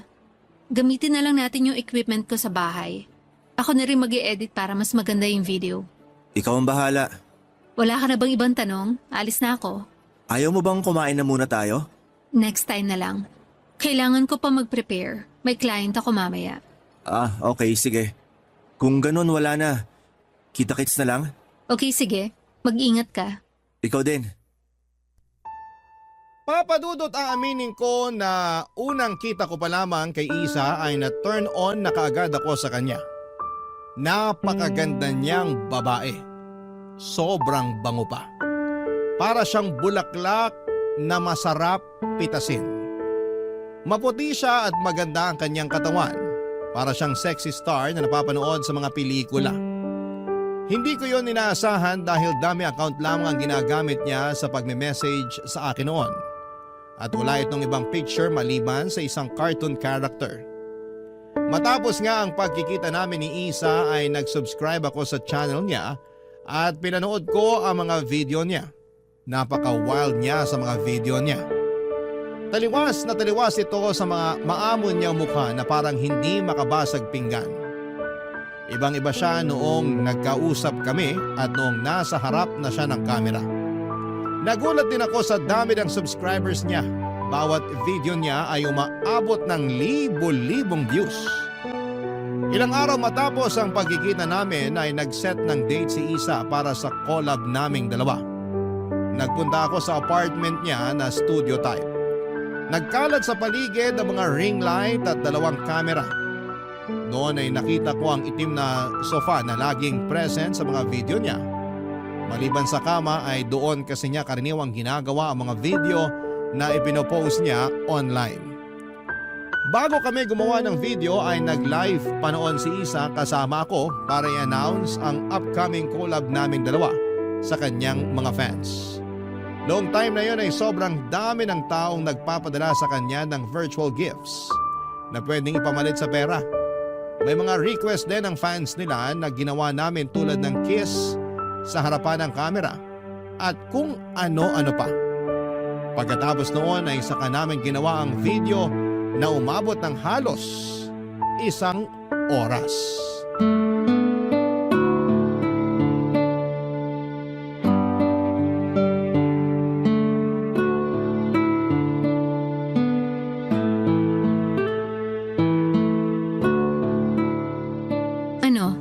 Kumusta naman yung first collab experience mo? Okay naman. Nung una medyo kinakabahan ako kasi first time ko lang makipagtalik sa harap ng kamera. Pero kalaunan nakalimutan ko na rin na may kamerang nakatutok sa atin. Nagulat nga ako na nakatagal ka rin eh. Mahaba rin yung nagawa nating video ah. Ang hirap kayang magpigil. Pero sabi mo nga kailangan umabot ng at least 30 minutes para masulit ng mga tao yung bayad nila. Oo. Sila ang boss natin eh. At kung anong gusto nila mapanood, yun dapat ang i-perform natin. Sorry pala kung sa mukha mo tumama yung… Wala yun. Mas gusto nga nila eh. Alam mo, sa trabaho nating to, gustong-gusto ng mga nanonood yung wild. Hindi kasi nila nagagawa yun sa totoong buhay. Kaya tayong gumagawa nun para sa kanila. So paano pala yun? Isasend mo na lang sa akin yung video para ma-post ko sa channel ko? Oo. Mag-i-edit muna ako, medyo matagal yun. Magpapadala din pala ako sa iyo ng mga clip na pang teaser para abangan nila yung video natin. O sige, abangan ko na lang yung ipapadala mong video. Isa, may tanong ako. Ano? Matagal ka na bang nag-a-alter? Halos 2 taon na rin. 2 taon na? So kung 24 ka na ngayon, 22 ka pa lang nagve-video ka na? Oo, Pero paano ka naman napasok sa gantong klase ng trabaho? dati akong waitress sa isang strip club. May mga customer ako noon na gusto ko makitang sumayaw din. Kailangan ko ng pera noon eh, kaya sinubukan ko. Tapos yun, nagtuloy-tuloy na. Kaso, nagsara yung club na yun matapos ma-raid. Nawalan ako ng trabaho pero tinuloy ko yung pagbebenta ng laman. Tapos, na-discover ko yung pag-alter. Pinasok ko rin yun. Ganun pala. Eh ikaw, paano ka naman naging alter? Maraming utang na iniwan yung tatay ko. Kailangan ko yung bayaran para matigil na sila sa pangahara sa nanay ko. May isang kaibigan na nagsuggest sa akin na magbenta ng video online kaya yun, pinatus ko rin. Halos pareho din pala tayo ng kwento. Wala namang ibang gagawa ng ganitong trabaho kung hindi dahil walang mapagkukunan ng pere. Hindi ah, may ilan na ako nakilala na gumagawa ng video kasi trip lang nila. Talaga? Oo, may naging boyfriend ako na gumagawa rin ng video, kaso naghiwalay din kami. Bakit naman? Wala, nagkasawaan. Ngayon ba? May boyfriend ka ba ngayon? Wala, single ako. Pwede bang mag-apply? Kakakilala lang natin sa isa't isa, manliligaw ka na agad. Ang bilis mo rin ah. Na-inlove ako sa'yo agad eh. Hindi ko alam, basta nung unang kita pa lang natin, hindi ka na nawala sa isip ko. Talaga? Seryoso ka? Gusto mo talaga ako maging girlfriend? Bakit naman hindi? Sigurado ka ba dyan? Gusto mo maging girlfriend ang isang tulad ko? Wala namang masama ah. Marami ako nakakasamang lalaki halos gabi-gabi. Okay lang sa'yo yun?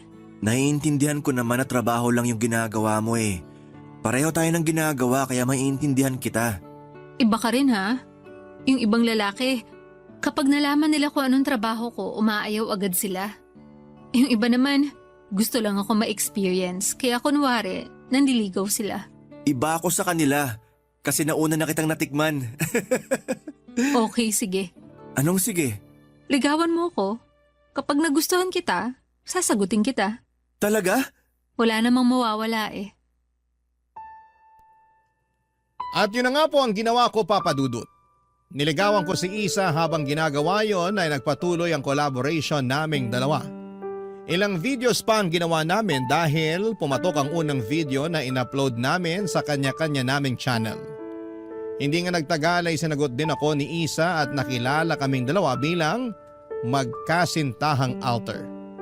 Sobrang successful ng partnership namin noon sa puntong tumatanggap na kami noon ng live audience. 2 buhay ang meron kami noon.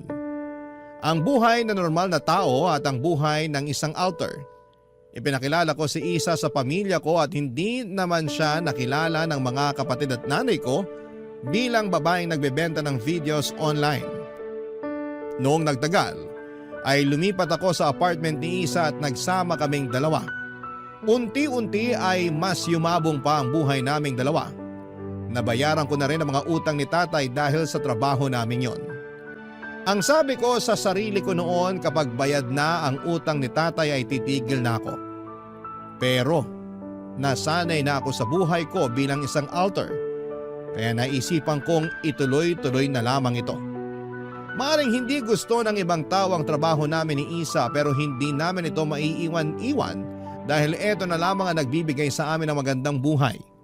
Pero kapalit ng malaking pera na natatanggap namin, Papa Dudut, sa ginagawa namin ay hindi ko po inaasahan.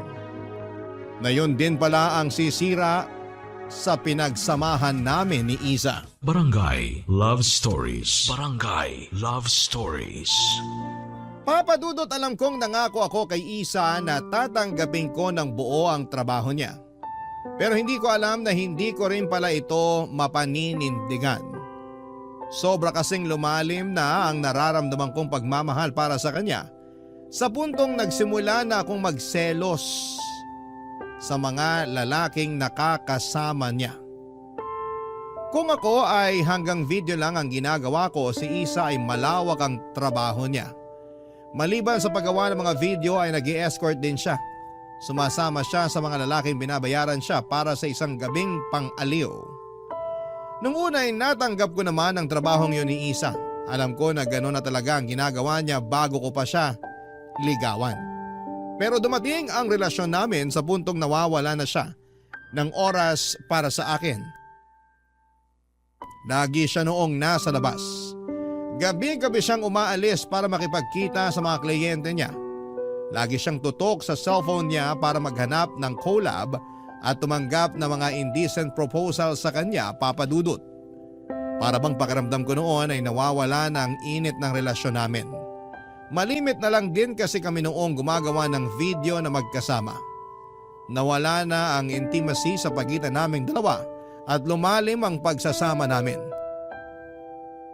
Ang dating malalim na pagsasama ay unti-unting lumalamlam. Sinubukan kong ayusin ang relasyon namin at kinausap ko si Isa at iniheg ko sa kanya ang mga nararamdaman ko. Pati na rin ang pagkukulang niya bilang girlfriend ko.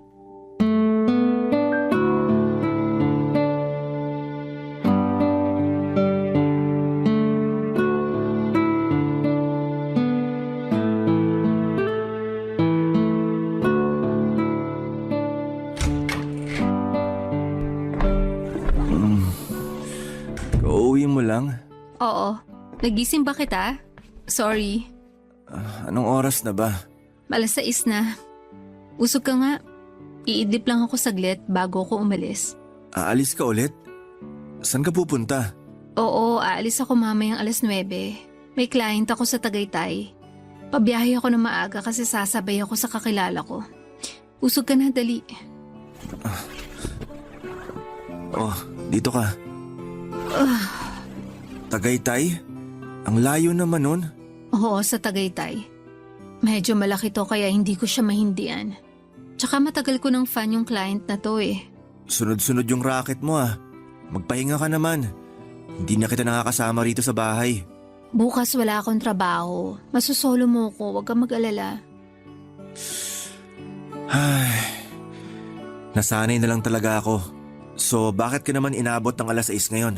Nag-request yung client ko eh. Sabahan ko raw siya mag-breakfast sa hotel nila bago ako umuwi. Sinamahan mo naman. Malamang, may ekstrang bayad yun eh. Sayang naman, tsaka libre na yung pagkain kaya pumayag na ako. Mabuti pa yung ibang tao na kasama mo sa pagkain. Samantalang ako na boyfriend mo, hindi mo man lang ako magawang saluhan. Sorry na, busy lang talaga. Ayaw mo bang tumigil na lang sa trabahong to? Okay naman na tayo eh. Maayos na buhay natin. May konting ipon na rin naman ako. Maghanap na lang tayo ng normal na trabaho. Akala ko ba naiintindihan mo tong trabaho kong to? Oo, naiintindihan ko naman. Pero ito na ba talaga yung gusto mong buhay? Ayaw mo bang bumuo ng panibago kasama ko? Ayaw mo bang lumagay na lang sa tahimik? Yun ba ang gusto mong mangyari kaya hindi ka na gumagawa ng video? Oo, sana. Sige, gagawin ko yung gusto mo. Talaga? Oo. Kung gusto mong tumigil na ako sa ginagawa ko, gagawin ko. Hindi nga. Oo nga. Mahal kita eh. Kaya kung gusto mong tigilan ko na to, gagawin ko para sa'yo. Paano yung mga client mo? Tatapusin ko lang yung mga nakabook sa akin tapos magpapaalam na ako sa kanila. Salamat at naiintindihan mo ako. May gusto ka pa bang ibang sabihin na bumabagabag sa isip mo? Wala na. Okay. So kung titigil na tayo dito, ano magiging trabaho natin? Nakapagtapos ka naman, di ba? Sigurado ako mabilis ka lang makakakuha ng trabaho. Ang totoo niya, naghahanap na nga ako ng trabaho ko eh. Talaga? Saan naman? Parang gusto ko maging virtual assistant. Sikat yun ngayon eh. Nag-try ako mag-apply last week. Kaya mo ba yun? Lahat naman natututunan eh. Mukhang maganda nga yun na trabaho. Balita ko malaki din ang kita dyan eh. Kaya nga ako nagkaroon ng interest dun eh. Sana pala rin. Sana nga. Basta, nandito lang ako para suportahan ka. Ikaw rin. Susuportahan din kita sa kung ano man ang gusto mong gawin. Okay, pag-iisipan ko muna kung saan trabaho ako lilipat. Pero sa ngayon inaantok na talaga ako. Matutulog muna ako ah. Sige, matutulog din ulit ako para may katabi ka. At katulad nga na napag-usapan namin ni Isa ay tinapos na lamang niya ang ibang booking niya at saka hindi na siya tumanggap ng bago. Nagpaalam kami sa mga fans namin at doon din ay tuluyan na naming tinalikuran ang buhay namin bilang alter. Dahil nahirapan ako maghanap ng trabaho ay naisipan namin ni Isa na magpatayo ng isang negosyo. Gamit ang ipon namin ay bumuo kami ng isang coffee shop na siyang naging source of income namin. Sa unang pagkakataon ay nakapamuhay kami ni Isa na parang normal na tao. Nakapag-focus kami sa isa't isa at nagpatibay sa relasyon namin yun. Dream come true para sa akin na makasama ko ang taong minamahal ko. Natutuwa ako na sabay naming binuo at binago ang buhay namin, Papa Dudut. Tumagal ang tahimik naming buhay ni Isa ng 1 taon. Maayos naman ang naging takbo ng relasyon namin. Naging maganda rin ang outcome ng negosyo. Walang naging problema sa pagsasama naming dalawa. Hanggang sa isang araw ay nahuli ko na labang si Isa na may tinatago palang sekreto mula sa akin. Papa Dudut, hindi pala siya tumigil sa pagiging escort niya. Nabasa ko ang lahat ng mga convo niya sa kanyang kliyente nung hindi na niya na-log out ang account niya sa laptop na gamit namin. Lumubog ang puso ko noong nalaman kong patuloy pa rin palang nakikipagkita si Isa sa ibang lalaki. Nang gabing yon ay isang matinding away ang namagitan sa aming dalawa, Papa Dudut.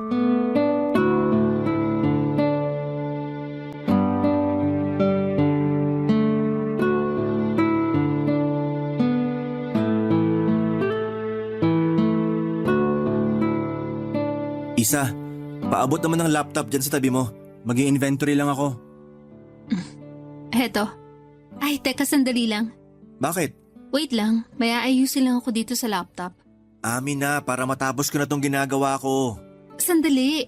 Ano bang ginagawa mo dyan? Nagla-logout ka sa account mo, no? Ha? Ang sabi ko, yung dummy account mo, nalimutan mo yatang i-logout. Nakita mo? Oo. Nabasa ko rin lahat ng conversation mo nitong nagdaang linggo. Kiel. So hindi ka pa rin talaga tumigil? Nagbebenta ka pa rin ng katawan hanggang ngayon? Kailangan natin ng pera eh. Anong kailangan? May negosyo na tayo na pinagkukunan ng pera. Bakit kailangan mo pang magbenta ng laman? Kailangan ba talaga natin ng pera o kailangan mo ng pera? Para sa atin din naman tong ginagawa ko eh. Ha? Paano?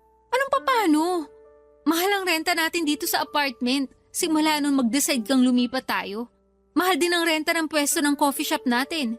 Marami akong luho, marami ka ring luho. Sa tingin mo kasya yung sales natin kada buwan na nagmumula sa shop? Hindi! Anong pinagsasabi mo? Pinapalabas mo ba na ikaw ang bumubuhay sa atin, ganon? Na yung pagiging escort mo, yun ang nagbabayad sa mga gastusin natin? Totoo naman eh. Eh di sana sinabi mo sa akin na hindi sapat yung coffee shop para sa gastusin natin. Para nakapaghanap ako ng maayos na trabaho. Hindi yung babalik ka na lang sa dati mong gawi. Wala na tayong magagawa, nangyari na. May magagawa pa tayo. Pwede kang tumigil sa ginagawa mo. Isa naman. Akala ko bang okay na tayo? Akala ko ba tapos na tayo sa buhay na yan? Tapos malalaman ko, nakikipagkita ka pa rin pala sa iba't ibang lalaki? Marami akong pangangailangan. At kailangan ko ng pera para matustusan yung mga pangangailangan kong yun. Ibig sabihin ayaw mo talagang tumigil? Ayoko. Magalit ka na kung magalit. Itutuloy ko tong ginagawa ko dahil dito ako nakakakuha ng pera. Tatapatin na kita. Hindi sapat tong buhay natin na to. Hindi ako satisfied sa buhay na binibigay mo, kaya ako na ang gumawa ng paraan. Mas mahalaga yung mga pangangailangan mo kaysa sa relasyon natin? Kaysa sa akin? Oo, yun ang totoo. So kaya mo akong iwan para sa trabaho mong yan? Huwag mo akong papiliin, Kiel. Hindi pwede. Kailangan mong mamili. Ako o yung trabaho mo? Kiel, Isa, ako o yung trabaho mo? Alin ang pipiliin mo? yung trabaho ko. Ito ang gusto ko. Wow! Ganon-ganon na lang? Kaya mo akong iwan para sa pansariling interes mo? Pinapili mo ko eh. Kaya pinili ko yung mas gusto ko. Kiel, totoong buhay to. Hindi drama na pwedeng dayain dahil lang mahal natin ang isa't isa. Sorry, pero hindi ko kaya maghirap kung alam kong kaya ko namang i-provide yung mga pangangailangan ko. Ibang klase ka. Paano mo nasasabi itong mga bagay na to? Ikaw ang nagsimula nito kaya wag mo kong sisihin. Isa lang naman ang solusyon sa problema nating to. Para masalba tong relasyon natin, tanggapin mo kung ano ako. Yun lang yun. Hindi. Kung hindi mo kayang magbago para sa akin, para sa relasyon natin, wala nang rason para isalba pa tong pagsasama na to. Kung mas mahalaga ang trabaho mo kaysa sa akin, hindi ko na ipaglalaban to. Bibitawan mo ako? Sige. Sana maging masaya ka sa ginagawa mo. Kiel, sandali! Huwag kang umalis, Kiel! Papa Dudut, siguro nga'y hindi kami para sa isa't isa ni Isa. Hindi kami nakatadhanang dalawa na magsama. Magkaiba kami ng gusto, magkaiba kami ng hangarin sa buhay. Mas mahal niya ang trabaho niya, mas mahal ko siya. Yon ang pinagkaiba naming dalawa. Pero hindi ko rin hahayaang saktan ko ang sarili ko. Hindi ko kayang gabi-gabing nag-iisip kung sino ang lalaking kasama ng girlfriend ko. Kung hindi niya kayang bitawan ang trabaho niya, ako na lamang ang bumitaw sa kanya. Ilang linggo ang lumipas ay desidido pa rin talaga si Isa na ipagpatuloy ang dati niyang buhay. Kaya naman ako na mismo ang nakipaghiwalay sa kanya. Bumalik ako sa pamilya ko. Iniwan ko sa kanyang apartment namin at binayaran ko na lamang siya para masolo ko ang coffee shop na pinatayo namin. Simula noon ay hindi na muli kaming nag-usap pa. Alam kong malaki ang naitulong sa akin ng pagiging alter ko. Nabago nito ang buhay ko pero ng mga panahong yon ay gusto kong manggaling naman ngayon ang perang nakukuha ko sa bagay na hindi ko ikinakahiya. Nagpursigi ako at ipinagpatuloy ko ang nasimulan kong negosyo. Nag-ipon ako ng pera at binuo kong muli ang sarili ko. Sa ngayon, Papa Dudut, ay masaya na ako sa buhay ko kasama ang sarili kong pamilya. May isa na po akong anak sa ngayon. Ang huling balita ko kay Isa ay isa na raw siyang kabit ng matandang politiko. Hindi ko alam kung gaano katotoo ang balitang yon, pero hindi ko na rin po ito masyadong binigyan ng atensyon. Samantala, ang buhay ko bilang alter noon ay tuluyan ko nang ibinaon sa limot. Hanggang ngayon ay nananatiling sekreto ang parte ng buhay kong yon na dadalhin ko na hanggang sa aking kamatayan. Dito na po nagtatapos ang kwento ko. Maraming salamat po sa inyo, Papa Dudut, at sa inyong mga tagapakinig sa inyong programa sa pagpili ng aking sulat. Ang inyong forever kapuso at kabarangay, Kiel.